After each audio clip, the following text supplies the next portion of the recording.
This is a presentation of Northeast Streaming Sports. It just might be the greatest sports franchise in the history of sports. A place where legends are made, and there's always something to talk about. Get ready to immerse yourself in pinstripes. Start spreading the news, hosted by Paul Semendinger and E.J. Fagan, a couple of doctors with a prescription for Yankee fever. And now, here's Dr. Paul Semendinger and Dr. E.J. Fagan. Get ready to start spreading the news. Yes, indeed, ladies and gentlemen, here we are. It is the Start Spreading the News Yankee podcast here on Roku, and I don't know, something like 95,000 other social media outlets and podcast areas and all sorts of things. This is the great show that's also tied to the great Yankee site, Start Spreading the News. You can find us every day on startspreadingthenews.blog. We have brand new articles from our phenomenal staff of writers, including myself, every single day at 6 a.m., 10 a.m., and 2 p.m. And just a reminder that this show and every show that we produce is brought to you by Artemisia Publishing, a fine, fantastic, terrific, and wonderful publisher out of New Mexico. They have published such wonderful books like 365.2, Going the Distance, A Runner's Journey. That is a motivational book written by, I think that was me, which talks about the year 2022 when I ran every single day for a year. If you want to set a goal and you want a book to help you get to that goal, get 365.2. Also, The Least Among Them. Right now, they are talking about making The Least Among Them into an audiobook. There are negotiations behind the scenes that are going on. I just had dinner. Less than an hour ago, I was with Roy White. We had a wonderful dinner to celebrate his 81st birthday. I took him out, but this is his most wonderful autobiography. We talked about this, also published by Artemisia Publishing. And of course, my wonderful, wonderful novel, Scattering the Ashes, which is an audiobook narrated by me as well. But get the regular hardcover. Get this book. It will inspire you. It's a book of family, faith, love, happiness, baseball, running, etc. Now, this week, E.J. Fagan is not with us. I wasn't here last week. This week, E.J.'s not here. And we have two wonderful guest hosts, two of the best people in the world who are actually, or who just recently actually edited my yet-to-be-named coming Yankee book, which is coming out next year, also through Artemisia Publishing.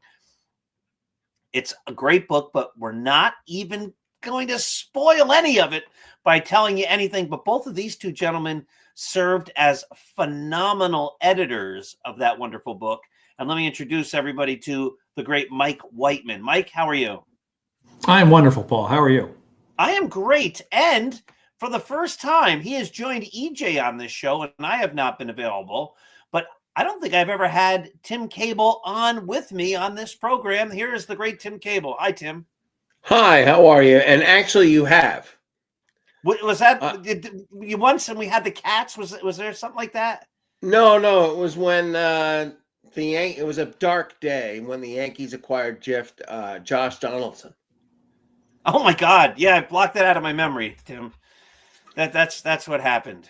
I know you came on a couple weeks ago. I was in Disney World, and you were on with EJ. So, yes, I appreciate that. And so, how are you today? I'm fine. How are you? I'm doing great. Tim, good to see you. Nice to see you. All right, so this might take quite a long time, but I figured we would start the show today. And just forgive me if this takes me a while to get through, but I'm going to announce all of the exciting Yankee deals they have made since the signing of Paul Goldschmidt before the Christmas holidays. So I'm going to go through them all right now.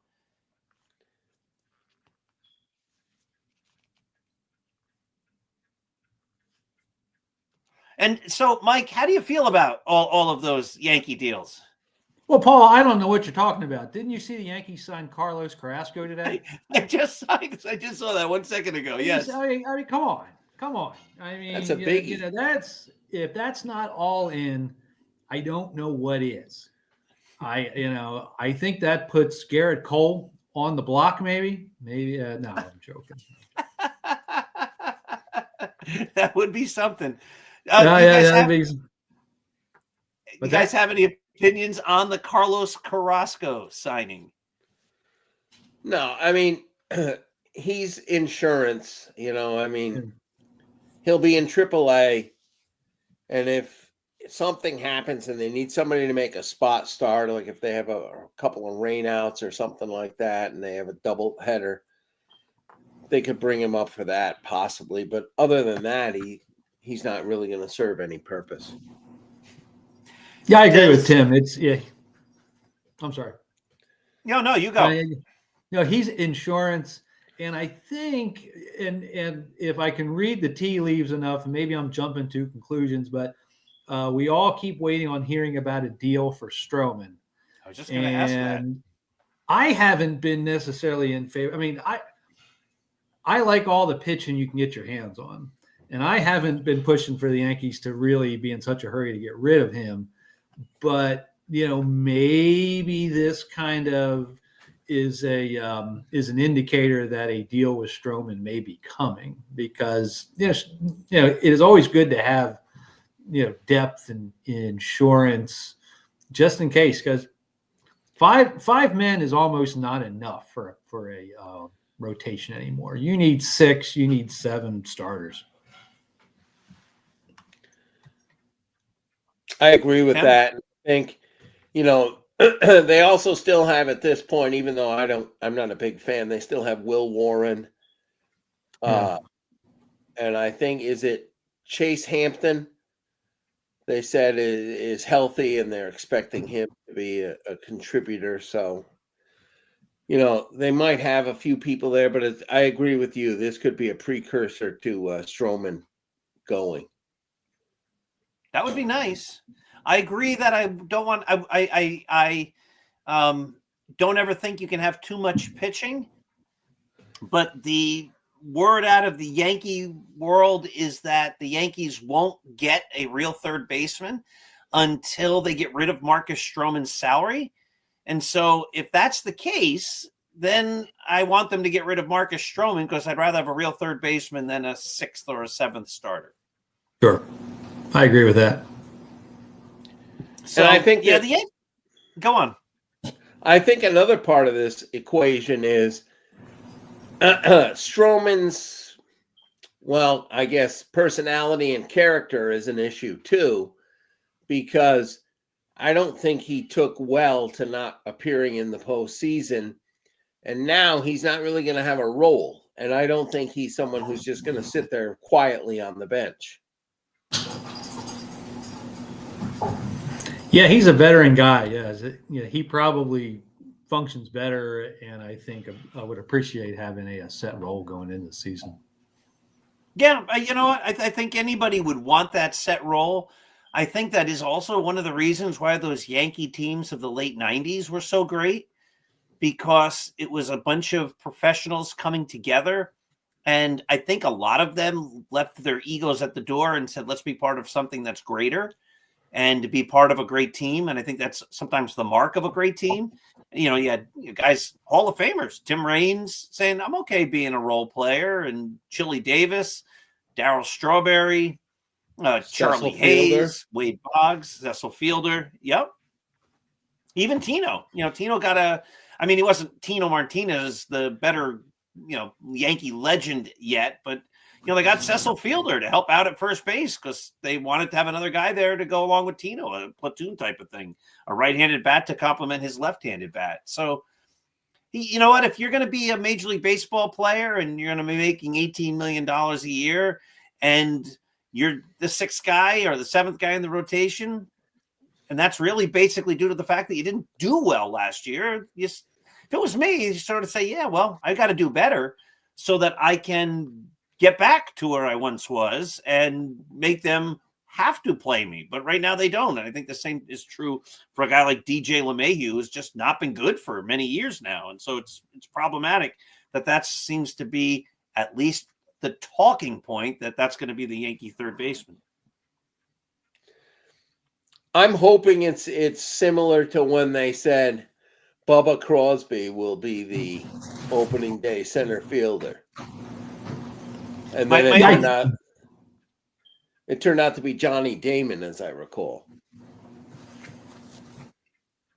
Yeah, I don't know whether or not they are negotiating with Bregman or not, but certainly that helps to some degree their negotiating position. If they're telling Bregman, it's like, well, yeah, we don't need you. We've got LeMahieu. Now, whether or not of course, it is very debatable whether that is believable or not.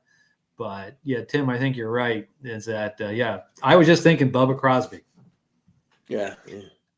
My problem with Bubba Crosby is that was 20 years ago. It was a different world. It was a different Yankees. It was a different philosophy. George Steinbrenner still owed the team. And the idea was we are in it to win it. I don't ever recall George. And we've had a lot of debates on the site the last couple of weeks about George and how much he deserves credit for Yankees winning, etc. But Hal many times has said, yeah, money's tough. It's really difficult to run a team like the New York Yankees. You never heard that when George ran the Yankees. For all his faults, his message always was win. That is true. But I think one thing, too, though, is remember when the Yankees brought in Scott Brocious? At that time, he was coming off not great seasons in Oakland, and he wound up far exceeding what was expected of him. So I think, I'm not saying LeMahieu is going to do that. That's not what I'm saying. I'm just saying right now they have one real hole in the lineup. Last year they had a couple. So it's a slight improvement. I would like to see them get somebody good for third base. There's also talk that the Tigers may sign Bregman, which means they have 9,000 infielders as it is. They may be willing to trade one. Correct. I worry about that, though, because, they had Scott Brocious, by the way, when he became a Yankee, he was 31. I think DJ LeMahieu was 87. There's a little No, I wasn't comparing him. I'm just saying that wasn't a guarantee at that time. Yes, I look, if the Yankees got themselves a quality third baseman, I floated the idea of Cabrian James, Hayes, Charlie Hayes' kid, and said, he's a real third baseman. And, he's had back issues or whatever, so maybe he's not the guy. But I'm not saying the Yankees have to get an all-star. I'm saying they need somebody who's a third baseman. And I don't think DJ LeMahieu is an everyday third baseman anymore. That's my point. No. Mm-hmm. Right. So since the Yankees haven't done anything, I thought it might be fun if the three of us just did some talk around baseball. And so I figured let's do something kind of out of the blue. Tim will go first. Mike will go second. I'll go third. And we'll see if we're going to have a draft. It's going to be who can pick. If somebody picks something, you then cannot pick it. And we're going to see who ends up with the best list in the end. Obviously, we'll all think that we do, but it'll just be interesting to see what lists we come up with. We're going to do a draft of our favorite baseball movies. So, like, Tim, you go first. You get to say, like, this is my favorite baseball movie. If you pick whatever movie it is, then Mike can't pick it. And we'll just see how far we can take this thing. Let's see which movies Tim likes, which movies Mike likes, which movies I like. But the way to make it a kind of a little bit interesting, because if we don't go say, hey, I like Pride of the Yankees, I do too, and there won't be as much chance to really talk. So the draft will go Tim, Mike, Paul, then Paul, Mike, Tim. It'll be a round robin type of thing. So Tim will get the first pick, but then he won't get to pick again until the sixth pick type of thing. And we'll just bounce around and let's see what we come up with. So Tim, okay. Out of the blue, you didn't know this was coming. Your favorite baseball movie? Pride of the Yankees. That's a great one. All right. I like Lou Gehrig.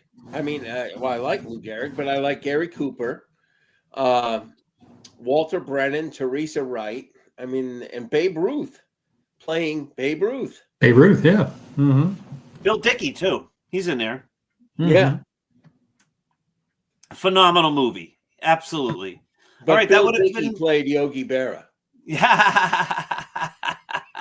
And I played Bill Dickey. Yeah, it's good though. I like that. You had a line the other day. I sent you an email about it. You said something like, "That's not smart, Max." And a little reference No, to this. Yeah, I said if the Yankees had if they outsmarted if they maxed out on maxes, that wouldn't be smart. Yes. Too many Maxes on the team. That was very good, Maxwell Smart. Thank you. All right, Mike, you get to pick. Yeah, Pride of the Yankees is an awesome movie, one of my favorites. I'm actually going to go with a newer movie, 42. Interesting pick, like a first-round draft pick for 42. What's your favorite like part? that movie. Oh man, you know, I think there's a few. I think when he gets the hit, steals the base, scores the run to win the game, when Ben Chapman is just heaping all that abuse on him, that's a great part of the movie. Some of the interactions between Branch Rickey, who of course is a Harrison Ford, when he looks to Jackie and he says, "You're medicine. We need you." It's just, great movie. I think, further and further out we get, is it just going to become more of a classic. I said this before. I've never shared this story with you guys. When I was a principal for many, many years, for decades and decades, before I retired, my second grade classes did a baseball unit in the spring. And so Dr. Sem would come into their classrooms once a week and read to them all year long. But during the baseball unit, I would read them baseball books. And let's see, I started as the principal of that school back in 2008. And when I would talk about the greatest baseball player of all time, the kids would pretty much respond to Babe Ruth. My last couple of years, if I said, like, who's the greatest baseball player of all time, they would say Jackie Robinson. He has become so legendary and such a bigger person than he was, if that makes any sense. Sort of like Babe Ruth, he become. Don Mattingly said something like that when the Yankees asked, when he came to the major leagues, he goes, "I thought Babe Ruth was a cartoon character. Like, he becomes bigger than his life. His legend becomes greater." Talking about Gary Cooper and Westerns. What's the line from? I think it's The Man Who Shot Liberty Valance. When between the legend and the myth, take the myth, or something like that, or the real story and the myth, or whatever. I forget that exact quote. But yeah, Jackie Robinson's so huge that, like, if you mention his name, at least in my small experiences, that was the first name kids came up with as the greatest baseball player. All right, so I guess I rigged this. I didn't really do this on purpose, but I get to pick. I'm going to get my two favorite baseball movies. The Natural. Love The Natural. And Field of Dreams. I still cry when Ray says, "Hey, Dad, want to have a catch?" It gets me every time. So, and The Natural, I know some people hate it. We have a wonderful person who's been a reader and commenter on the blog, Professor Robert, for ever since the blog was born way back in 2017. And he and I sometimes have nice discussions. I won't call them debates and I won't call them arguments, but we have nice discussions. We don't see things the same way always. And he hates the movie. And he's so wrong. It's just a great movie. No, it's not the book. I love the book. I could show you. I have a whole bunch of copies of the book on the shelf behind me.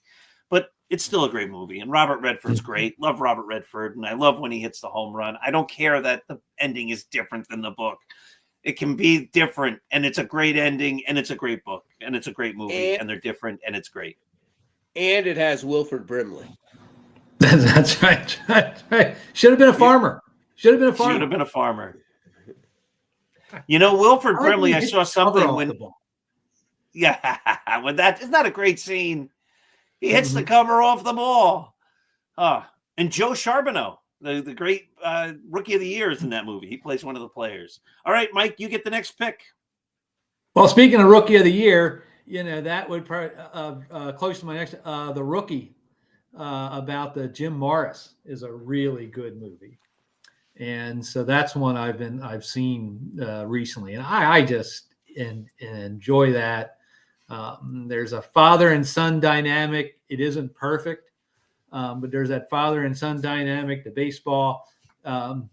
Him and his father, and then of course father and son between him and his son, pursuing a dream, even in his late 30s or whatever, and it's a good family movie. It's a movie, my family is not exactly all that excited about watching baseball stuff, but even they enjoy watching that movie.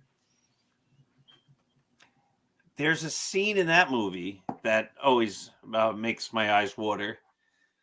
He calls home and he says to his wife, "Do you have a sport coat?" And she goes, Why do you need a sport coat?" And he says, "Seems there's a dress code in the majors." I mean, that's like for someone who still plays baseball and who old man now, but I'm telling you, I still hold on to that dream that one day the Yankees are going to call me, and I can feel that. I can feel it right here. Like, yes. Oh my God. I can't imagine making that phone call to my own wife and saying, like, "You think you can bring me my sport coat? I need to be wearing a sport coat because the Yankees called me up." I mean, that's just magic. Great stuff. Yep. All right, Mr. Cable. 61. Even though, it was an HBO movie, but it still counts. Mm-hmm. I really like, I think it was well acted. I think it was fairly accurate. And I think it was very detailed. And I really did enjoy it. And I think even though they're sort of not huge stars, I think Thomas Jane and now his name escapes me. Barry Pepper. Barry Pepper, yeah. He looks like Roger Maris. Yeah. He does, yeah. Classic. But Tim, you get two choices. You get the first pick of round 3. Oh, okay. Let's see. I'll go with a more obscure one. Bang the Drum Slowly. Wow. Interesting. Tell us why. And well, I like it. I mean, that was a young Robert De Niro. Michael Cimino's in it. And it's a pretty moving movie. It's it's about the Yankees, a fictionalized version of them, but I think it was a really good movie. I remember seeing it in a film class in college. And the footage was, they didn't have actors doing the baseball footage. They actually got real game footage that they spliced into the movie. That's kind of an interesting approach. All right, Mike. First, I wanted to comment a little bit on Tim talking about 61. 61, one of the great things about 61 is that the baseball scenes were believable. Like sometimes we watch baseball movies and it's very clear that there are actors out there and, kind of takes away. But like you can watch 61 and it looked like baseball. So yeah, that's a great movie. Great movie. My next draft pick is League of Their Own. There's no crying in baseball. There is no crying in baseball. There's no crying in baseball. It's a bit different one. Tom Hanks is awesome in that, and Tom Hanks is, I think, awesome in just about everything he does. But he's awesome in that. It is a piece of baseball history. Now it's obviously fictionalized significantly, but the women's baseball during World War II is that's a unique time in our history. So I think I think it's a real interesting movie, and I would be remiss. I think it might be my wife's favorite movie. So I have Of to all say that. movies. It is one of the top ones, if not the top one. Wow, interesting. All right, I'll take another Costner film. In fact, I think it's Field of Dreams was a Costner film. I'll go with Bull Durham. Bull Durham's a great movie. A lot of great lines, a lot of fun stuff, a lot of good sense of what it must have been like to be in the minor leagues. So Bull Durham makes my list, and that completes our 3 rounds. We came up with 9 great baseball movies. Were any missed? Did we miss any? Well, it was a mini series, but The Bronx is Burning. That was interesting. Yeah. 8 Men Out is that's a great one too. All right. And so that was go on. As an aside to Mike's choice, A League of Their Own, Deborah Winger was originally supposed to play the part that Gina Davis played. Oh, okay. I didn't know. But she was incensed that they had Madonna in the movie and said, "What is this, an Elvis movie?" And left the production. Isn't that interesting? Wow. All right, so just for fun, name your non-baseball favorite movies. You don't have to do this as a draft, but if you could pick your 3 favorite movies of all time, we'll start with Tim. Why not? Okay. I'm going to go different choices. Well, The Godfather. I love that movie. And I frequently quote it. Let's see. I'll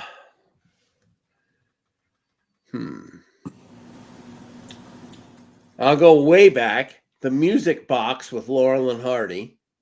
Wow, interesting one. That's one you never hear. Okay. And let's see. The Searchers. John Wayne, John Ford. It was one of the great westerns. Interesting. And it's one of the favorite movies of both Spielberg and Scorsese. Very interesting. Just the other day I watched the very first John Wayne Western, Stagecoach. I never saw it. I enjoyed it. It was great. Yeah, just saw it the other day. All right, Mike, 3 favorite movies of all time. Oh, goodness. Oh, man, now this is putting you on the spot. Rocky. I have to go with Rocky. I mean, Rocky is great movie. It's just Rocky. I mean,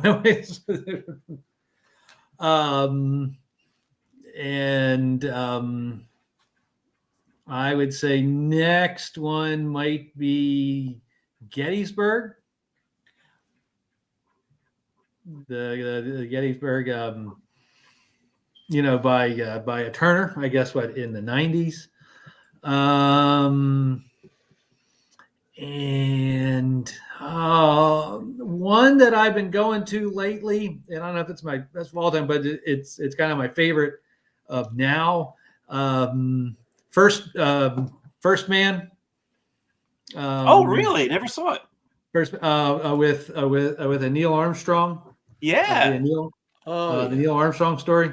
And that is a really, really good. I'm a space junkie. I'm an old NASA, of like the 60s. I'm like a NASA junkie, and so that's a great movie about Neil Armstrong. I'm sure you've seen The Right Stuff, right? Yes, I've seen that. Yeah, that. But First Man. That's a pretty newer movie. Mm-hmm. And and so that's my favorite movie now. Isn't that something? All right, so I knew there's a reason I like you guys. I've never seen The Music Box or The Searchers, but I've been on this kick to watch a ton of Westerns lately, so The Searchers is on my list. I've heard only great things about it. The Godfather is one of my favorite movies. Gettysburg. No one talks about Gettysburg. They think it's terribly acted, and they think the beards and the mustaches are horrible. I think it's phenomenal. I love Of course, I'm writing a book about Gettysburg, but I love that movie. I think that movie is great. I mean, it is a little sappy at times. It's a movie, and it is somewhat glorified, but I just really enjoy it. I do too. The Chamberlain scenes, and not just with the little round top stuff, but when he talks to the soldiers, like, I don't know, half an hour before that. I just love that movie. Great stuff. I love Band of Brothers, as you all know. I think Band of Brothers was great. That's a series, though, it's not really. That's not a movie now. That's not a movie now. It's a whole different. Yeah, I know. But when Gettysburg, I sort of then think of Band of Brothers. Yeah. But my favorite movie of all is Rocky 1, 2, 3, 4, 5, 6, Creed 1, 2, and Rocky Balboa and Creed 3. I see them as one movie, one giant true story, because I don't think it's fiction. It's Rocky, so it's good stuff. All right, so I thought, since the Yankees hadn't done anything, I was looking through my things. I found these cards. They're called Baseball Quiz, and I figured it might be kind of fun if we have a little baseball quiz, Mike against Tim. And the winner gets nothing. It's not even pride, because these are just random cards, and it doesn't mean anything if you get them right or wrong. But it might be kind of fun. Players at home, people watching at home can play as well, see if they can get the questions. Each card has 2 questions on it. So you then can pick whether you want question 1, which will be the top question, or question 2. And Mike, since Tim went first on the movies, both categories, you can go first on this. You can take the card, or you can pass, or you can pick. If you're going to take the card, you have to say, I want question 1 or 2. Give me question 1. All right, here it is. The explosion on Disco Demolition Night wreaked havoc by blowing a hole in the center field of what baseball park in 1979? It was at Comiskey Park. Mike Whiteman, you are correct. And, we could play with a rule where if you get it right, you get to keep going. And then the whole thing, you could just run the rest of the half an hour out by getting them all correct. But that wouldn't be fair. We're going to go back and forth. So, Tim, because this proves that everything is random, you can either have the second question on that card or go to the next card. I'll take the second question. Okay, here it is. In 1993, Carlos Martinez hit a home run after the ball bounced over the wall off the head of which it says future Hall of Famer. These cards are old. That guy's not in the Hall of Fame, probably never go in the Hall of Fame. Carlos Martinez hit a home run that bounced over the wall after it hit the head of whom? Jose Canseco. Oh, and Tim could just own the rest of the afternoon and get them all right the rest of the way. That is correct. So far, so good. It's interesting. They call him which future Hall of Famer. Is Jose Canseco going in the Hall of Fame? No. That must have been printed around like 1989 or something like that. Yeah, right. I mean, he had his moments, but, Looking at the publication date, if I could even see it on here. Suitable for 8 years old. These questions are much harder than that. It looks like 6/19, 2019. Well, maybe they never updated that question. Yeah, I don't know. Whoever wrote it doesn't know. Maybe they're optimistic. Maybe they like Jose Canseco. Mike, you go question 1 or 2? Question 1. Question 1. What did Babe Ruth use to put under his cap to keep cool? Oh, goodness.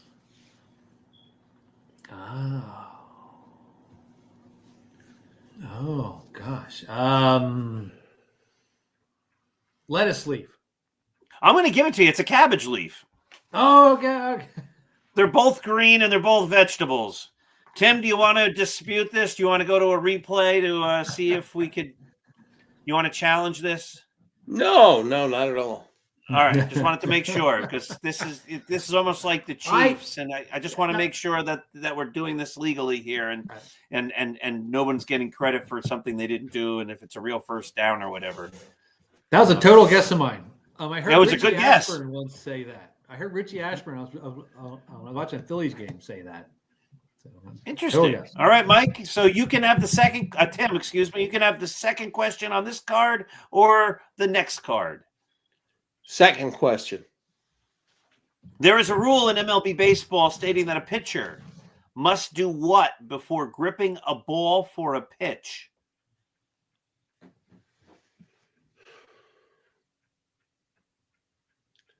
Step on the rubber. Yeah, I think it's a bad question. It says wipe their hands on their jerseys. I'm going to go to the replay booth and they're going to throw that question out because it's weird. So, Tim, now you can have question 1 or 2 on the next card. Oh, we're going to do a different question. Yeah, I don't like that question. It didn't make any sense. I'll stick with question 2. Mike and I were doing this a number of weeks ago, a couple months ago, and the question something was, what stadium do the Colorado Rockies play in? And the answer was Don Baylor. Remember? I remember that. It was an online Don Baylor Stadium. Yeah, that Don Baylor. Where do the Rockies play? Don Baylor. It doesn't make any sense. All right, so which question, Mike? Tim? 2.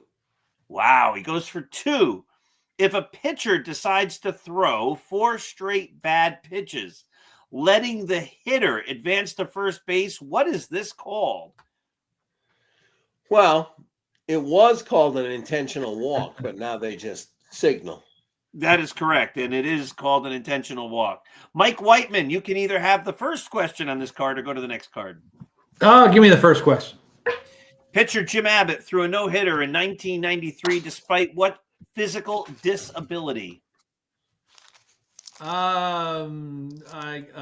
Deformity in his right arm. That is correct. He's missing his right hand is how the card says it. You have 3 points. Tim is 2.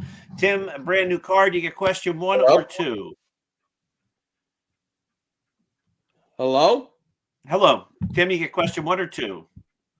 I'll go with 2. I'm just making sure this question is up to date, and it is. The American League West Division is made up of 5 teams. The Angels, the A's, the Mariners, the Rangers, and what other team? Astros. Yes, indeed. You've tied this up. We are talking, ladies and gentlemen, with 2 baseball experts. Mike, would you like question 1 or would you like to go to the next? Give me question 1. Give me question 1. Which mascot was named the best mascot in sports by Forbes magazine in 2008? If you get this right, I'll give you the point. If not, it's just so I did not obscure. know that Forbes magazine had such an interest in the mascots.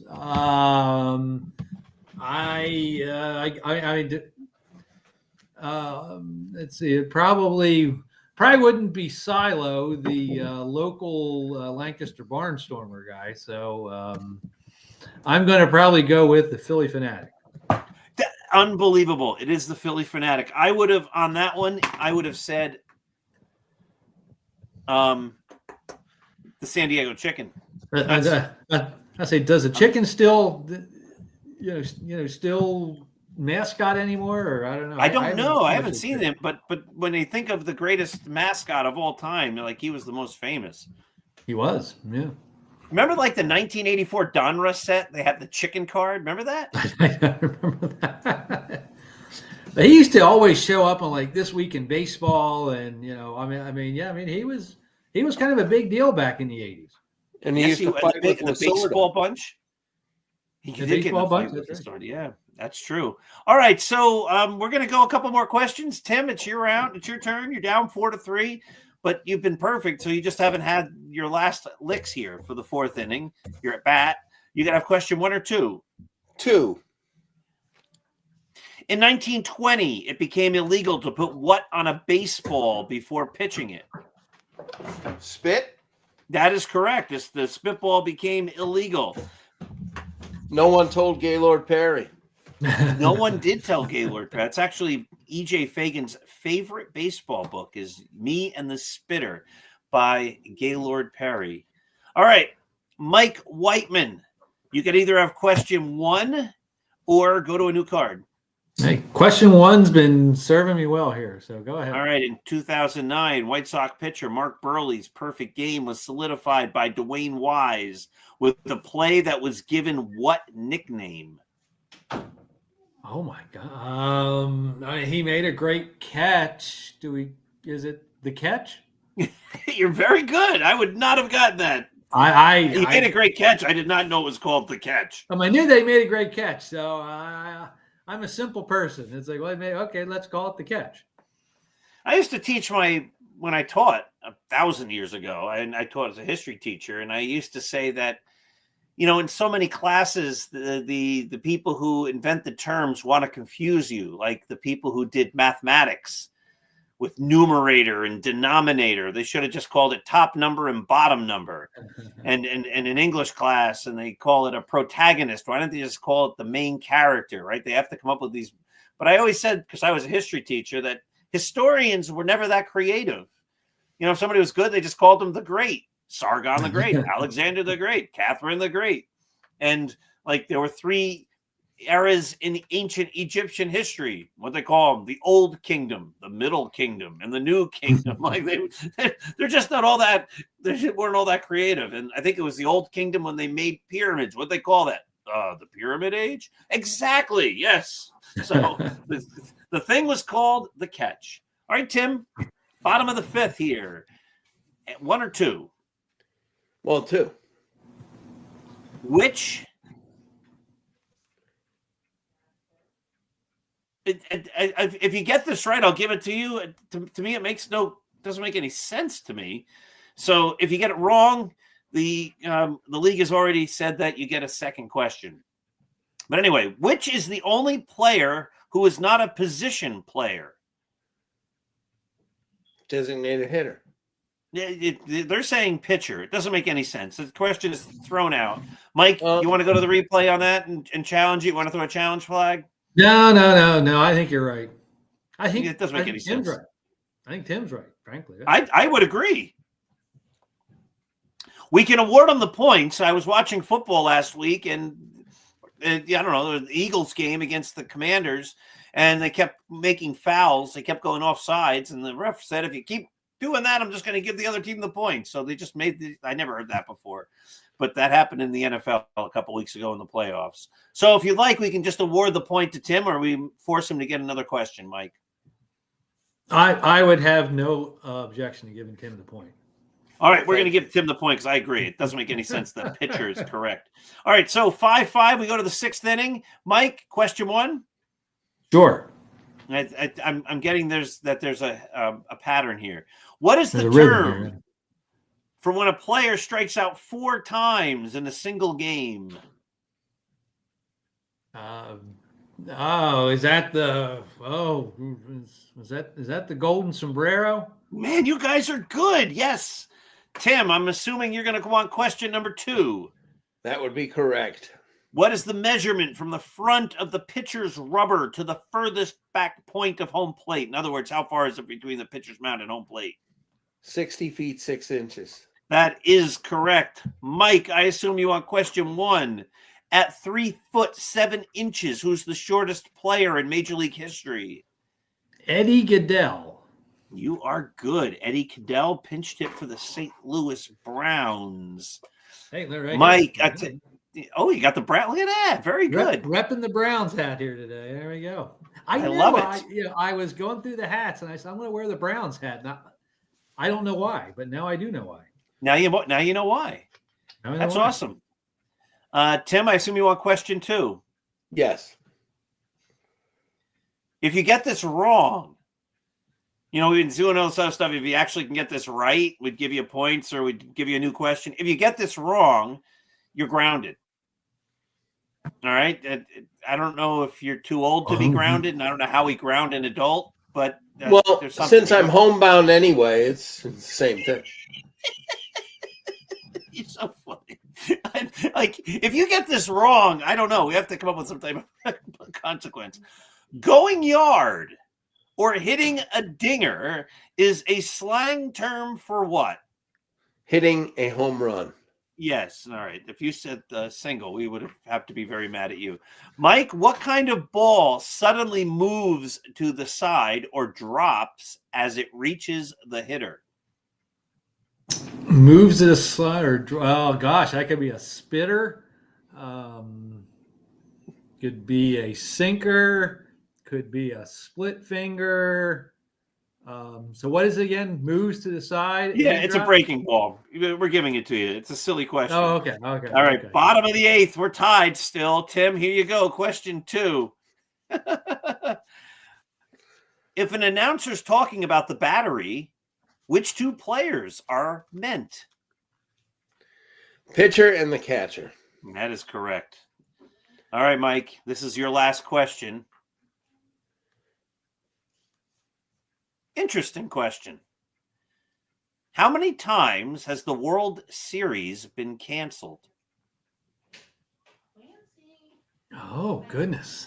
That's, 1994 it was canceled. Now, wasn't there a point when the World Series started in the early part of it where John McGraw wouldn't play in it one time? I don't know if that made it canceled or not.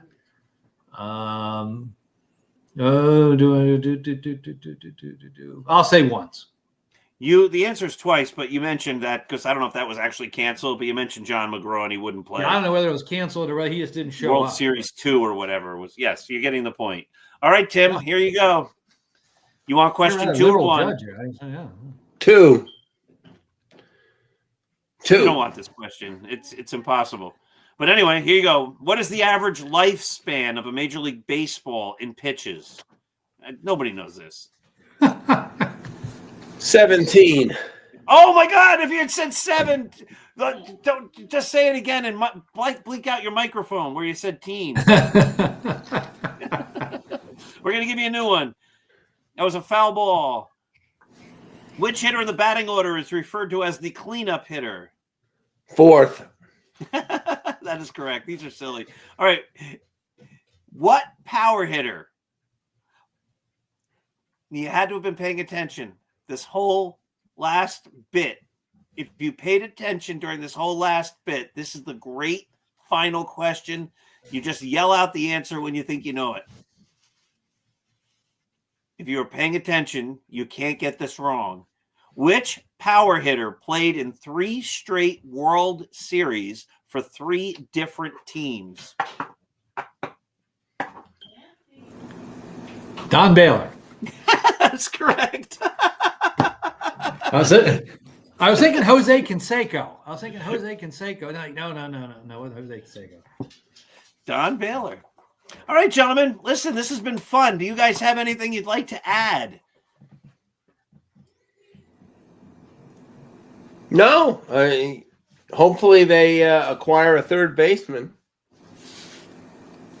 You know, the Yankees have made this very hard. We put out 3 articles every day. And you can only, as you've written this a number of times, Tim, you can only say the Yankees are going to do something soon so many times before there's nothing left to say. And so let's hope they give us something to talk about. Mike, you have any last words, thoughts, ideas? I want a couple things. One, I want to plug, Tim's meanderings of my mind columns are really good. Thank you. Look forward to those. Great writing, funny, thoughtful. So I wanted to make sure I said that. I really wish the Yankees. I would love to see the Yankees get Arenado. Bregman would be fun. If Hal said, "Oh, I'm going to sign Bregman," I wouldn't give him back. But I think Arenado is my guy. I just got a feeling that he's due for a bounce back. So I would love to see if Stroman gets traded. I know there was talk about Stroman for Arenado and a lot of cash and stuff going back and forth. And that's the one that I'd like to see. I would love to see Arenado playing third base for the Yankees. I agree. I want the Yankees. I mean, I would be happy with Bregman. I've argued, debated, discussed. A lot of people don't want Bregman because he was an Astro 100 years ago. Well, he was Astro last year, but the cheating thing was 100 years ago. No one has been able to satisfactorily answer my question when they say, I don't want Bregman, and I say, because he cheated, and I say, okay, but the 51 Giants cheated, and Willie Mays was on that team. So would you not want Willie Mays? And no, I'd want Willie Mays. All right. So at some point, then you say, like, okay, they cheated. It was bad and it was terrible, but let's move on. Like, if he can help me win, I don't want a guy on my team who is in jail because he does all sorts of bad things. But, you know, the Astros, I was angry about it at the time, and I still think it was horrible. But, like, teams cheat. And they weren't the first team to cheat. They certainly won't be the last team to cheat. And you know what? If I'd rather have Bregman on my team helping us win than trying to have DJ LeMahieu at 97 years old, who hasn't hit in 3 years, trying to pretend like he's going to be the answer at third base. I'll give one more plug here. Tomorrow is the first day that people can order the new Strat-O-Matic baseball cards. Go to stratomatic.com on the internet. They put out baseball cards that replicate through mathematical processes exactly how the player will perform mathematically. It's the most realistic baseball game, and every single player gets a unique card like this one of Clete Boyer. Here he is. Clete Boyer. Yeah. You know, it's the most phenomenal baseball game, and they have the 2024 season. Those cards will be available for pre-order starting tomorrow, and they're also redoing the 1970 season. So if you love baseball and you haven't played Stratomatic, you might want to try that game. That's a fun one. And it's just done with dice, and I mean, you can play the online game, but too many things are done online. Get the card version and roll some dice and play some Stratomatic. Tim Cable, Mike Whiteman, thank you both for joining me. This has been the Start Spreading the News Yankee podcast, and it's been a blast. Have a great night, everybody. Night.